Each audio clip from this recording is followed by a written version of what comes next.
Ever since I recall, I have followed football, and ingrained in my heart are the Rangers FC. Through good and the bad, times of happy or sad, it will always be Rangers for me.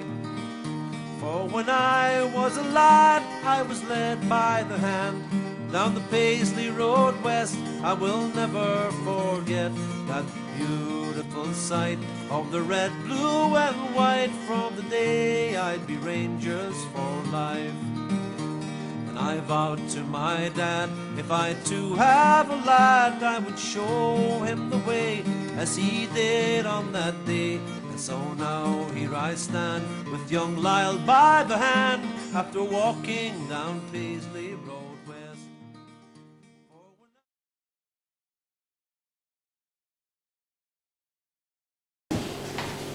Welcome along to the next edition of Down the Paisley Road West. We're in the lovely Ayrshire, picturesque town of Prestwick at the Burns Bar with Rangers defender Hugh Burns. Welcome along, Hugh. Hi Simon, welcome to my bar. Good stuff, Hugh. So, you first came to Rangers in the late 70s, I believe? Yeah, I was born and bred in a small town in the outskirts of Glasgow called Larkhall. A few of the boys will know what that's all about there. Went to Larkhall Academy, signed with Rangers when I was 13, under the guidance of then John Gregg, who was no longer the manager, player, became the manager, and he brought me into the club at 13, and 2 or 3 years there on the ground staff, and I was called up to do my apprenticeship. And were you a Rangers supporter as a boy? Funny enough, no, I was a Motherwell fan, believe it or not. I must have been the only young boy in Larkhall that was a Motherwell fan. I used to cross the bridge with my grandfather going to the Motherwell games, and they all used to sing "Oh Spot the Looney" at me on the whistle bus. Yeah. But I was actually signed as a boy, as a 12-year-old with Motherwell, believe it or not. A lot of people don't know this, by Alan McLeod, the former Scotland manager. And he signed me, and I was delighted to do that because I played with Fir Park Boys Club at that time. And he signed me, and he didn't register me with SFA. And it was quite a strange experience when my father came back one night and said that he'd been approached by 2 scouts at Loch Park in Carluke, and they wanted to sign your boy, which was obviously myself. My dad says you're signing the Motherwell, but officially I wasn't signing the Motherwell. So that was probably the best thing that could have happened, that he didn't register me, that I could sign with the Rangers. And how did you get to meet Alan McLeod then? After that, no, I didn't really go back to Fir Park. I came away from that because at that time Rangers were farming the boys out to Gatcosh United, who were a very, very well run boys club team, well supported financially as well, and that's where Rangers wanted me to go and play amongst a lot of the rest form boys who were probably attached to every other Scottish club, and it was great for me to go from maybe one level to another, so that was really starting my career there. So as a kid you then get to meet the great John Gregg. Tell us about that. Well, obviously John had progressed as a player to become then player manager and ultimately manager, and to walk through the doors after signing an S form to meet John Gregg was like a unique experience for me, because I think I must have told her in the Larkhall that day I was going into training that night, and obviously hoping he was going to be there. And it's amazing, and young kids will still have that feeling when they go through and Coisties there, to meet people that you really only see in telly, or you hear about them, you see them lifting cups and all that. It's just a magnificent feeling, and that's something they can never take away from me, that I met John Gregg was a hero of mine, dying-the-wheel Rangers man, loved it, fans loved him, and I'll never forget that first experience going up the marble staircase. And he says, "Oh, you'll be Shuggy Burns for Larkhall then," because obviously he'd been primed up to say that, to even make me feel at home, and that was me. I was at home really. And then when you signed as a young boy, was there any players of that team that went on to play with you in later years? Well, they did. I think there's a few months between like C.B. Durante and Fergie and Flecky, and there's a lot of players that came through the ranks at that time who were all groomed obviously to go in and do bigger and better things than I did at Rangers. But you know, the ones I mentioned, Derek Ferguson, Ian Durant, myself, Robert Fleck, we were all brought up in the Rangers tradition, and the things that we all done and got up to, we probably can't even talk about them in the dressing rooms and all that, but we were all Rangers fans, coming through the ranks, going full time, apprenticeships, with our team, with the team that we wanted to play for. And I think probably if you look at the records, we did all probably play in the same team at the same time, along with Alexi McCoist as well, and Davy Cooper, and I mentioned all these Rangers fans stay here, you know, who are actually players as well. A totally different era obviously nowadays with European players, and and that's not instilled in him, of course. Sure. So as a boy, one of your memorable occasions would have been when you played in the Qua tournament? Yeah. Have you any memories of that and your famous birdie dance? Well, we did the birdie dance. It was, I think, Willie Thornton, God rest all Willie, was brilliant. He used to come in the youth team at that time, Stan Anderson, Davy Proven, and we go to a youth tournament in France called the Qua tournament, which is quite a prestigious youth tournament, and we prepared properly. And I'd said to the old Bustle, which was then, an old Bustle liked a wee drama too. And that was even in the dressing room before we went out to play. The wee fella was sitting having a wee dram, and I said, if we won this today, Gaffer, I'm doing the birdie dance in front of you. And he had never seen this in his life before, and it was the silliest thing. But we progressed through the tournament and on to win it, and it was brilliant going and lifting that cup, especially being as young. And I got hooded on and says, right, let's do this birdie dance, and ended up, I think because he did a few, he joined in with the birdie dance. Something silly, but you'll never forget it. Brilliant.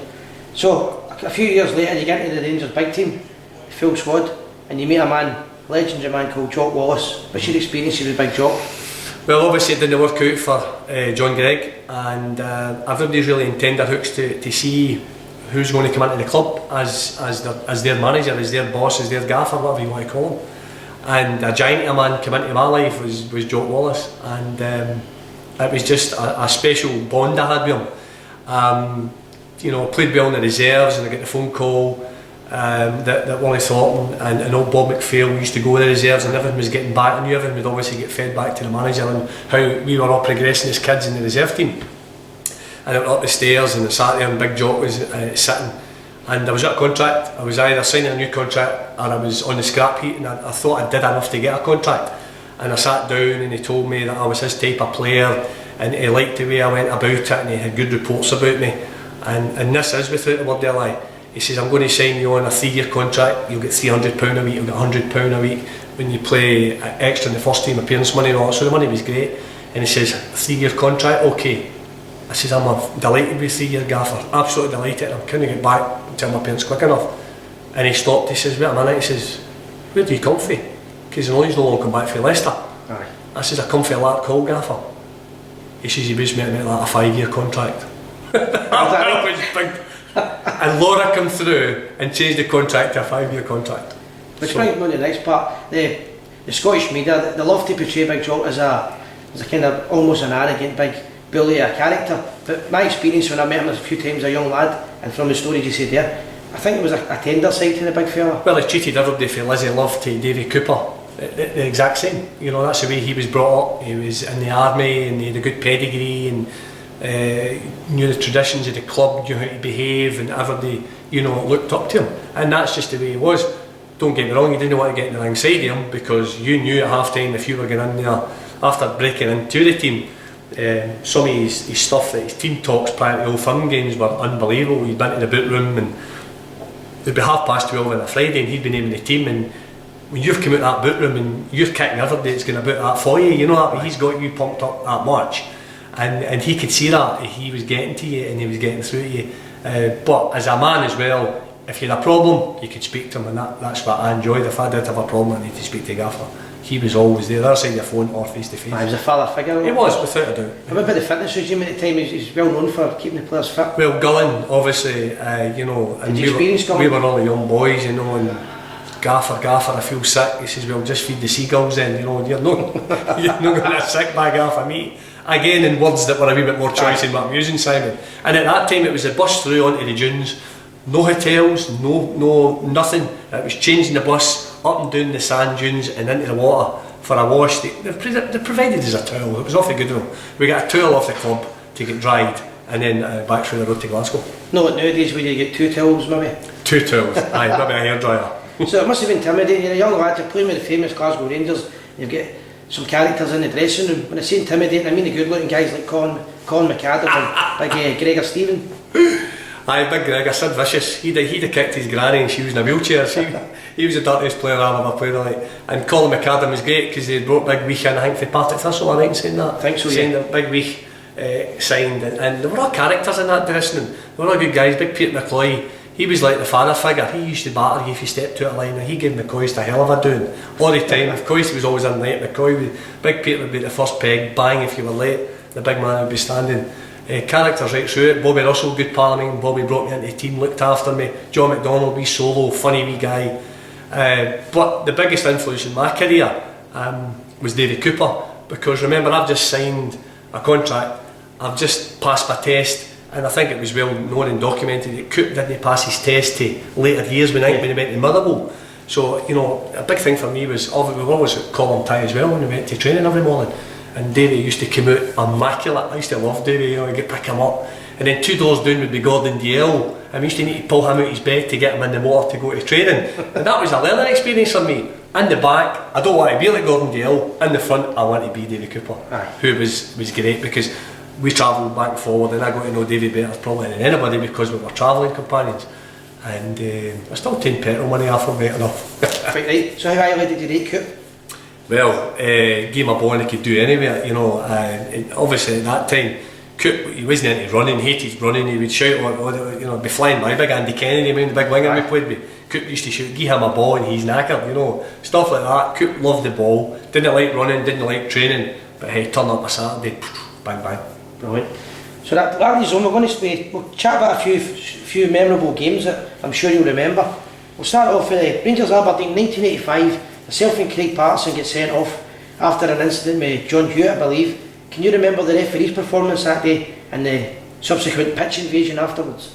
Well, I remember the moment that he pulled me over, and John Hewitt, who was quite a tricky winger at that time, I think he's actually still lying in row F the now, to be perfectly honest with you. I hit him that hard, but I thought I might get away with it because we were at home and it was early doors in the match, and it was a referee called George Smith, and George, had been kind of documented that George was maybe of the other persuasion, let's say, from the left, you know, the east end of Glasgow. So he pulled me over. He says, "You were a mile late there, Mr. Burns." I says, "I know I was late." I says, "It was my first tackle, referee," and pleaded with him, and he produced the red card. So that was me off the park, and I remember watching it on Sports Scene at night, and half like a big Wayne bubbling, running off from one side of the park to the other. Then I'm just getting changed in dressing rooms, and I hear the patter of the footsteps coming down the corridor, and Big Patterson's coming into the dressing room with the top off, raging, kicking everything that was in him. I thought, "What's the matter with you?" He says, "I sent off as well, obviously. Down to 9 men, punters going wild." And there's never really been any love between the Aberdeen fans and Rangers fans since then, and obviously the vigilante thing after that. But George Smith was always quite a funny referee, but referees have even changed as well now, so you could have a bit of chat with him then. He was probably the worst out of all the referees that I came across that you couldn't talk to. He was a bit kind of Sergeant Majory, George Smith. The rest of them were great, you could have a bit of chat. It's just a pity, wasn't it, Bobby Tate, the referee that day? He might have stuck a bit on him as well. Well, Bobby, you know, he would have been in there, definitely, blue nose and all, the wee Tate boy. Certainly he might have gave a penalty to Rangers. Excellent. So that was that famous game. European performances, you played in 2 memorable games. Osasuna. Yeah, at home. Ibrox swimming pool game was struggling to go on. I think the game just went on because it was a European tie, but it was a swimming pool at a pitch. And I remember getting the ball, it was a free kick, and I forget it, whipped it in, and Big Craigie Patterson went from the edge of the box actually, full diving header straight across the Osasuna goalie, 1-0, taking the 1-0 result over to Spain. And at that time Osasuna were probably one of the biggest team in Spain, not as big as probably they are now, but they were still a good pedigree. And I think we lost 2-0 in Osasuna. I remember getting the ball in the byline early doors in Spain, whipped my cross, and Derek Johnson missed for about 3 yards, and the tie would have been just totally dead, and they worked their way in. It was the hottest night in the world. Never experienced anything like that in my life, and we lost a couple of kind of quirky goals. But for me, I thought that was then going to be, you know, a lot of sign of things to come for me in the European scene. Yeah. But sadly it wasn't, obviously, because we knew, well, I didn't know it was round the corner in the next few months ahead.